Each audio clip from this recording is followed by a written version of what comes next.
Emma, by Jane Austen, Volume 3, Chapter 4.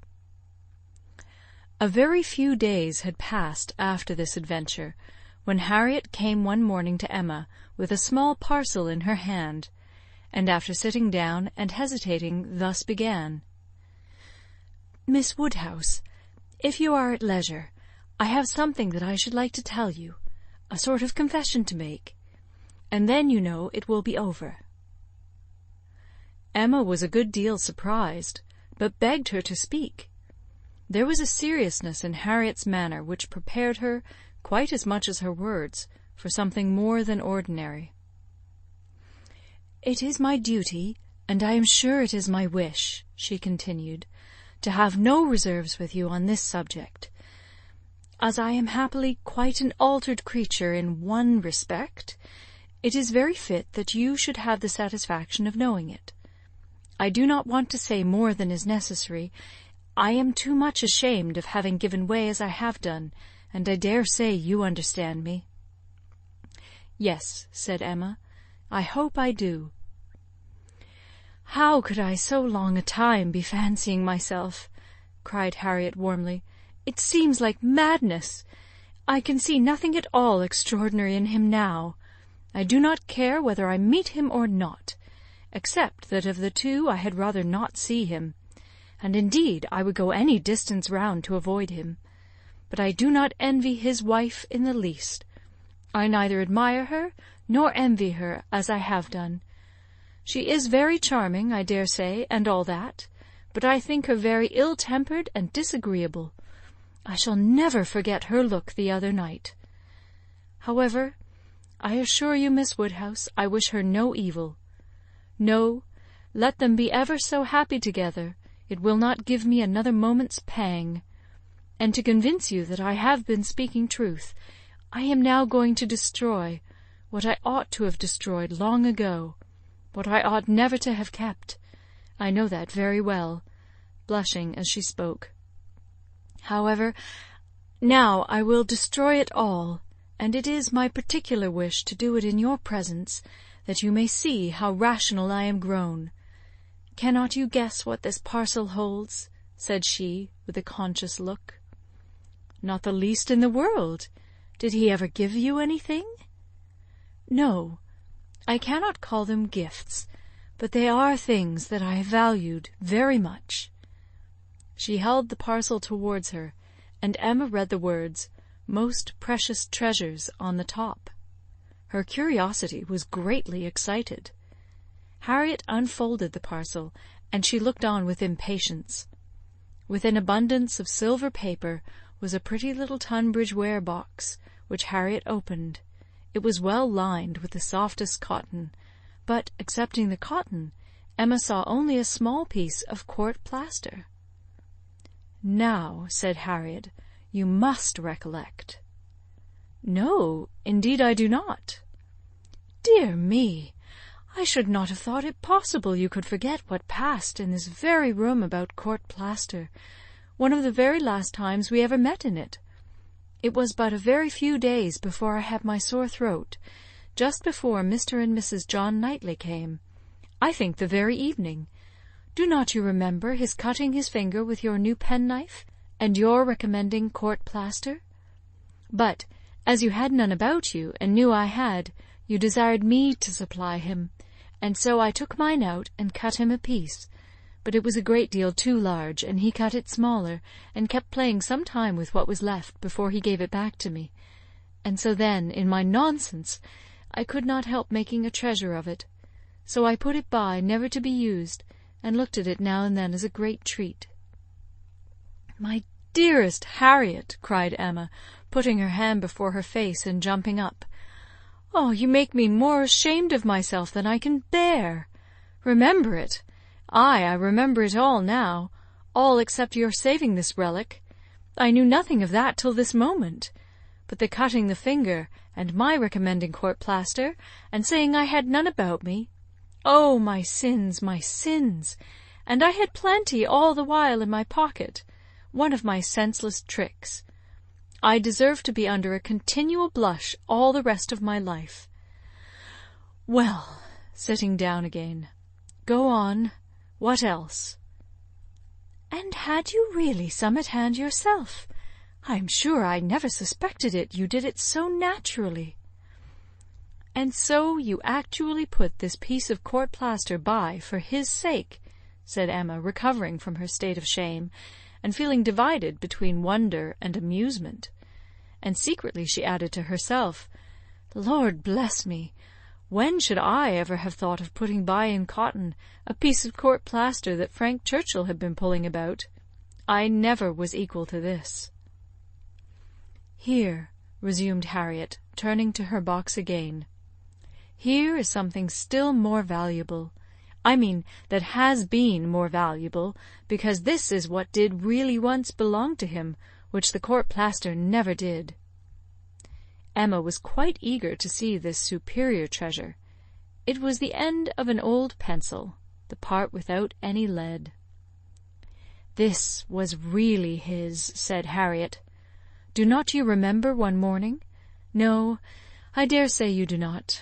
But one morning, I forget exactly the day, but perhaps it was the Tuesday or Wednesday before that evening, he wanted to make a memorandum in his pocket-book. It was about spruce beer. Mr. Knightley had been telling him something about brewing spruce beer, and he wanted to put it down. But when he took out his pencil, there was so little lead that he soon cut it all away, and it would not do. So you lent him another, and this was left upon the table as good for nothing. But I kept my eye on it, and, as soon as I dared, caught it up, and never parted with it again from that moment." "I do remember it," cried Emma. "I perfectly remember it. Talking about spruce beer. Oh, yes. Mr. Knightley and I both saying we liked it, and Mr. Elton seeming resolved to learn to like it too. I perfectly remember it. Stop. Mr. Knightley was standing just here, was not he? I have an idea he was standing just here." "Ah, I do not know. I cannot recollect. It is very odd, but I cannot recollect. Mr. Elton was sitting here, I remember, much about where I am now." "Well, go on." "Oh, that's all. I have nothing more to show you, or to say, except that I am now going to throw them both behind the fire, and I wish you to see me do it." "My poor dear Harriet! And have you actually found happiness in treasuring up these things?" "Yes, simpleton as I was. But I am quite ashamed of it now, and wish I could forget as easily as I can burn them. It was very wrong of me, you know, to keep any remembrances after he was married. I knew it was, but had not resolution enough to part with them." "But, Harriet, is it necessary to burn the court plaster? I have not a word to say for the bit of old pencil, but the court plaster might be useful." "I shall be happier to burn it," replied Harriet. "It has a disagreeable look to me. I must get rid of everything. There it goes, and there is an end, thank heaven, of Mr. Elton." "And when," thought Emma, "will there be a beginning of Mr. Churchill?" She had soon afterwards reason to believe that the beginning was already made, and could not but hope that the gipsy, though she had told no fortune, might be proved to have made Harriet's. About a fortnight after the alarm, they came to a sufficient explanation, and quite undesignedly. Emma was not thinking of it at the moment, which made the information she received more valuable.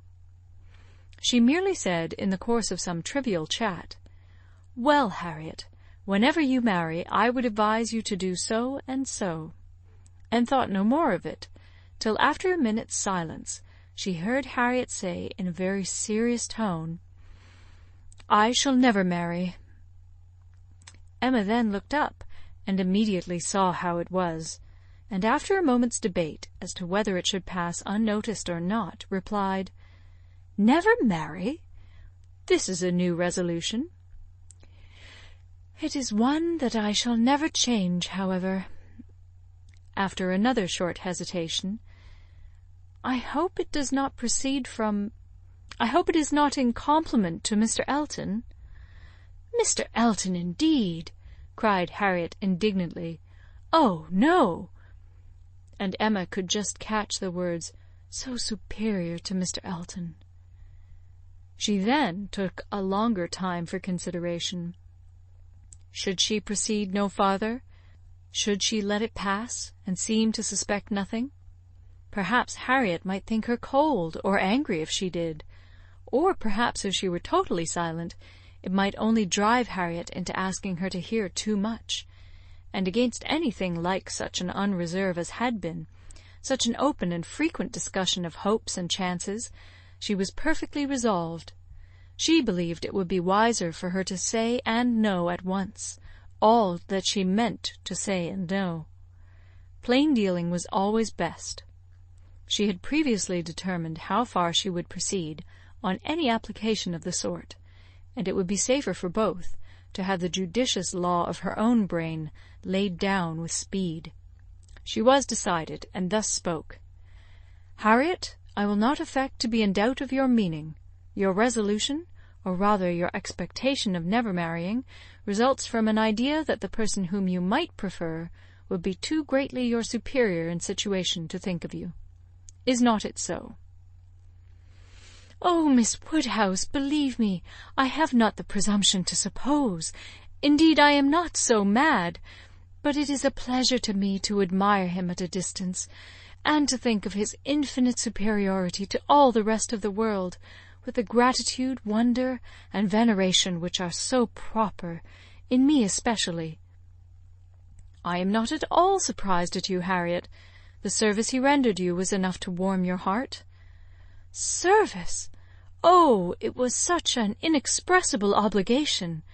The very recollection of it, and all that I felt at the time, when I saw him coming, his noble look, and my wretchedness before.